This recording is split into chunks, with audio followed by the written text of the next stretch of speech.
Welcome back to Taylor. It's time for another Theory Quickie. Here's a question from the FAA database. During flight, advancing the thrust will A. Increase airspeed, B. Cause the aircraft to climb, or C. Cause the aircraft to increase airspeed and climb. This is me flying my Beech Bonanza at 3,000 feet-ish, no judging. We are currently flying at 118 knots.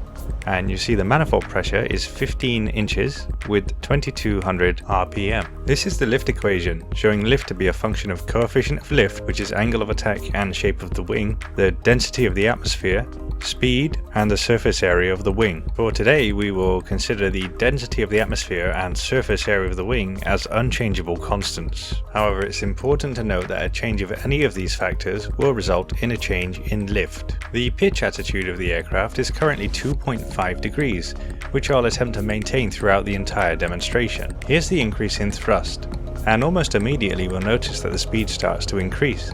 But is that the only change we can expect? So here on the lift equation you can see that our speed has increased. We've made no effort to reduce the angle of attack, so we'll assume that the angle of attack has remained constant, even though that is not exactly the case. So an increase in one factor without a significant decrease in the other factor will result in a change in lift, and that will be an increase. In practical terms, that means we'll see the aircraft climb. You will also see that as the airspeed increases further, the rate of climb increases.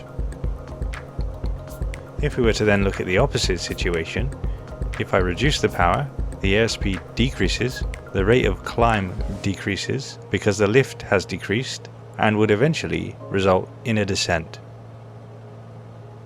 So the answer to the question, during flight, advancing the thrust will C. Cause the aircraft to increase airspeed and climb.